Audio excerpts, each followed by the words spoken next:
Hi, my name's Eric, welcome back to my channel. Let's talk about my favorite albums of 2019. This is just a personal, subjective list, so I would love to hear about your favorite albums of the year in the comments down below, so please drop your own lists or your own favorites.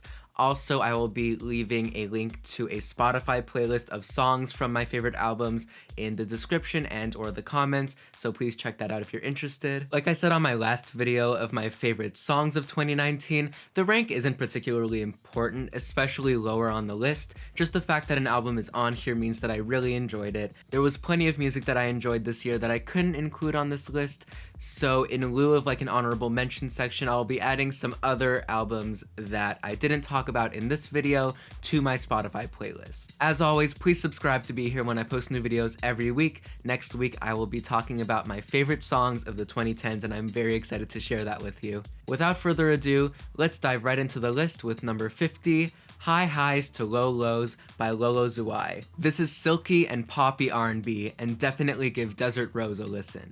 Number 49 is Better Oblivion Community Center's self-titled album, and here Phoebe Bridgers and Conor Oberst team up to warm our hearts and wet our eyes with their reliably beautiful folk music. Number 48 is Serotonin 2 by Yule. Yule's sound is singular and enchanting, and I'm very interested to see where she goes from here as an artist. Number 47 is Grief in Exile by Mary Sue. Between Mary Sue's angelic and precise voice and the lush acoustic instrumentation, Grief in Exile is one of the most restorative and beautiful albums of the year. Number 46 is 1000 gecs by 100 gecs. This collaboration between Dylan Brady and Laura Les is some of the most amazingly innovative pop music of the year. Fingers crossed that Dylan Brady's production style reaches ubiquity in the coming decade. Number 45 is Angel's Pulse by Blood Orange. Dev Hynes has been responsible for some of the best pop, funk, and R&B of the 2010s, and this revelatory collaborative mixtape is no exception. Number 44 is This Is How You Smile by Helado Negro. This album is another that has a sound all its own. It's hypnagogic and soulful, and it feels like a warm hug. Number 43 is Anger Management by Rico Nasty and Kenny Beats. Whereas This Is How You Smile was a warm hug, Anger Management is a punch in the nose, but it'll get you hyped up faster than you can say. Number 42 is Maisie Fly by Spelling.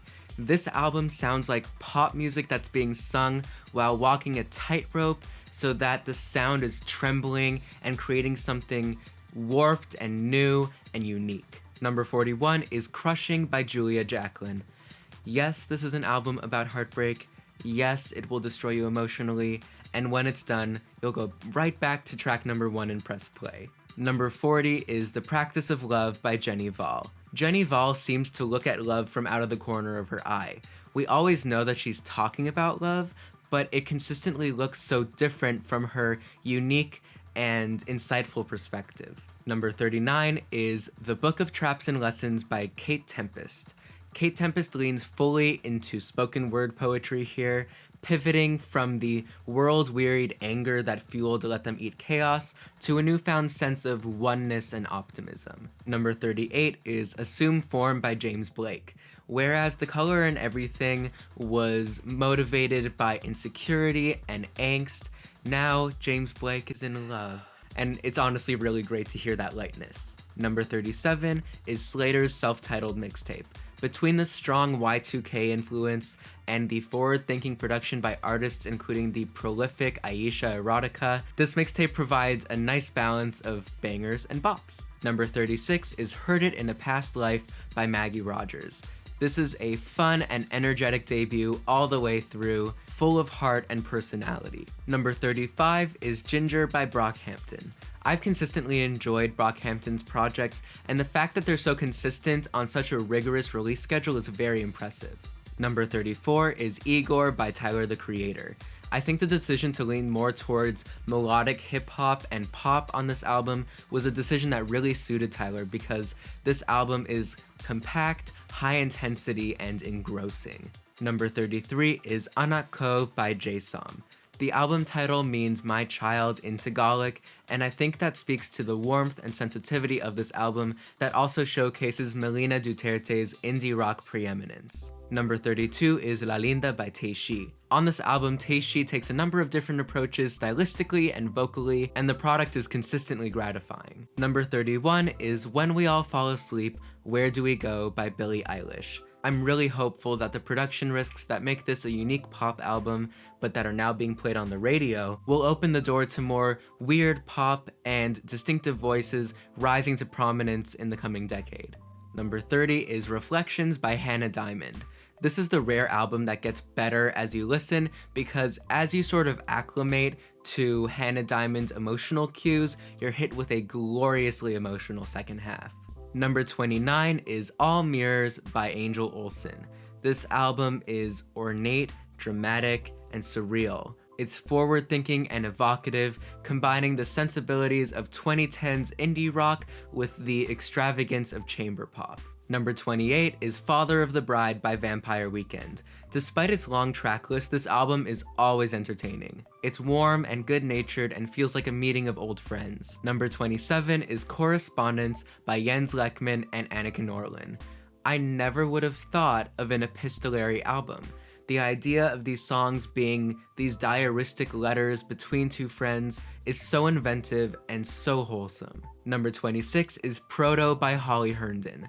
I cannot emphasize enough how amazing of an experiment this album is, because it's literally a collaboration with an AI. The music is uncannily beautiful, and it blurs the line between the human and the inhuman. Number 25 is No Words Left by Lucy Rose. Lucy Rose writes sensitive and devastatingly beautiful music. No Words Left is introspective and intimate, and Lucy Rose's voice is warm and full of emotion. Number 24 is Lost Girls by Bad for Lashes. This album is inspired by the music and movies of the 1980s, but even as a sonic reinvention, it still retains the mystery and romance we expect from a Bad for Lashes album. Number 23 is Quiet Signs by Jessica Pratt. Quiet Signs is different from any other music you'll hear this year. Between Jessica Pratt's distinctive vocals, her haunting melodies, and the spacious and minimalist production, this album is a marvel. Number 22 is Good at Falling by The Japanese House. For an album that luxuriates deeply in its sadness, it's surprising how many strong hooks there are on Good at Falling, and there are always new details to discover on repeated listens. Number 21 is Flamboyant by Dorian Electra.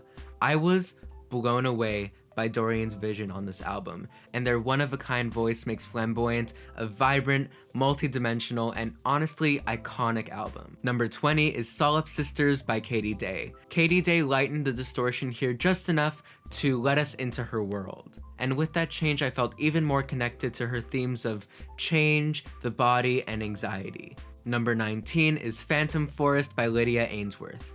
Like Katy Day, Lydia Ainsworth is an incredibly talented producer and art pop auteur with a vision all her own, and here that vision is lush and apocalyptic. Number 18 is Compliments Please by Self Esteem. This is another album like Good at Falling, where you can return again and again and always be invested in this album's sticky hooks and cathartic melodies. Number 17 is Pony by Orville Peck. Before he is a style icon, a crooner with a honeyed voice, or one of the best things to happen to country music this year, Orville Peck is a cowboy. This album is the saddest yeehaw of 2019, a set of strong country ballads with captivating visuals. Number 16 is Ghosteen by Nick Cave and the Bad Seeds. I personally am very touched by the emotional generosity of this album. After experiencing a tragedy, it's easy to retreat and to shut out the world, but instead, Nick Cave shared his grief with us, and in doing so, created a masterpiece. Number 15 is Homecoming by Beyoncé. On its own, Homecoming is one of the best live albums, period. The only reason it's not higher is that it's not new material, but I wanted to mention Homecoming anyway because Homecoming is an earth-shattering document of the unparalleled talent and vision of one of the most influential artists of our time. Number 14 is Remind Me Tomorrow by Sharon Van Etten. The sound that Sharon Van Etten developed on this album perfectly complements the texture of her voice. This is a one-of-a-kind approach to synth pop. Number 13 is Songs for You by Tinashe. At this point, it's becoming even more difficult to choose a favorite Tinashe project, because Tinashe maintains her identity across her albums and mixtapes, centered around her charisma and skillful vocals, but she always plays with her sound, here leaning more towards minimalism and club beats. Number 12 is Thank You Next by Ariana Grande. Whereas Sweetener was sprawling and adventurous, Thank You Next is contained, cohesive, and fast-paced, tracing Ariana Grande's emotional journey following the events of Sweetener. Number 11 is Two Hands by Big Thief. This was the second of two impeccable albums Big Thief released in 2019, and of the two, Two Hands is the more earthen and weathered. Alright, we've made it to my top 10, and my number 10 album of the year is Pang by Caroline Polachek. Pang is easily one of the most original pop debuts of the decade. She works with PC Music producers, mainly Danielle Harle as well as A.G. Cook, and uses her masterfully trained voice to create musical moments that could not be replicated by anyone else. Like the voice-generated guitar solo on So Hot You're Hurting My Feelings, or the blissful conclusion of Parachute. Number 9 is Charlie by Charli XCX. I think it's appropriate that this is Charlie's self-titled album because it nicely represents both Charlie the hitmaker on songs like 1999, White Mercedes, and Official, and Charlie the experimental pop visionary on songs like Shake It, February 2017, and Gone. This is Charlie owning every facet of her personality that's made her a pop music icon over the years, and flexing her pop music mastery. Number 8 is Dedicated by Carly Rae Jepsen. Like Charlie, this is another set of technically masterful pop songs that proves yet again that Carly Rae Jepsen is one of the best songwriters of our generation. She also continues to show us that yearning is one of the strongest emotions in pop music, and that pleading and wishing can be very effective conduits to catharsis. Number 7 is Omoyari by Kishibashi. As a longtime fan, I am so proud that Kei not only has continued applying his baroque and sunny sensibilities, but also that he has shared with us a history that is very important to him. That vitality comes across in the beauty and sensitivity of this music. And I feel grateful for this reminder of the humanity of people who are living in inhumane circumstances, and that they still live as individuals who experience love and loss and whose memories should be preserved and honored. Number 6 is Young Enough by Charly Bliss. While Young Enough is more mature and elegant than the comparatively scrappy Guppy, Charly Bliss have held on to their effervescent personality and created an album that walks the line between pop and rock effortlessly. This album's lyrics are specific and urgent, and its emotional highs are its emotional lows, because the moments of vulnerability and pain are rendered with generosity. Number 5 is I, by Bon Iver. Bon Iver have released their 4th album, which coincidentally happens to be their 4th great album. Much like Omoyari, I, feels like the distillation of the musical lessons the band have learned since For Emma. You can hear echoes of their self-titled album on Shadia or 22 a Million on IMI, but perhaps most importantly, we've returned to the immediacy of emotion of early songs like Skinny Love and Flume, but with an eye turned outward lovingly towards their audience. Number 4 is UFOF by Big Thief. I'm a sucker for a good folk album about death, and Big Thief's approach on this album is entrancing. This album is steeped in heavenly metaphorical imagery and lyrical ideas that I never could have thought of in a million years, and that make me emotional just thinking about them. Between Two Hands and UFOF, Big Thief released 2 truly great albums in 2019 that will be remembered for a long time. Number 3 is Titanic Rising by Weyes Blood, and yes, I got it on CD. Nostalgia was big in 2019, as it always is, and there were probably more Apocalypse albums released than Apocalypse movies. But Weyes Blood took vintage aesthetics and catastrophic visions and created something miraculous in Titanic Rising. It's obligatory to mention Natalie Merring's vocals on this album. They're magnificent, perfect, brilliant. There really are no words. And her songwriting feels classic, with each song being as beautifully tailored as the album as a whole. I cannot throw enough praise on Titanic Rising. Number 2 is Magdalene by FKA Twigs. No other album made by Twigs or anyone else sounds like Magdalene. No song on Magdalene sounds like any other song on Magdalene. This is a very accomplished album, and the amount of labor, both creative and emotional, that went into each song is evident from the complexity of this album's themes of love, religion, and celebrity. LP1 is one of the best albums of the decade, and Magdalene is more than a worthy follow-up. It's incredible. Okay, we have made it. My number 1 album of 2019, I'm sure, is going to be a huge surprise to you. It's NFR by Lana Del Rey. We all saw this coming, and not just from my poster, but also from my reaction. I've loved all of Lana's releases this decade, obviously, but NFR is a masterpiece on which Lana takes some of her boldest creative risks yet and cements herself, in my opinion, as an icon. I mean, she already was an icon, but now that she has Grammy nominations for Album of the Year and Song of the Year, we longtime fans can say we told you so. What sets NFR apart, I think, from her past releases is the specificity of the lyrics. Now she's not just driving with the wind in her hair, she's driving down PCH in a truck for a moment's respite from the spotlight. She's not just dancing in the pale moonlight, she's planning a party for when her lost love returns from overseas, even though deep down she knows he never will.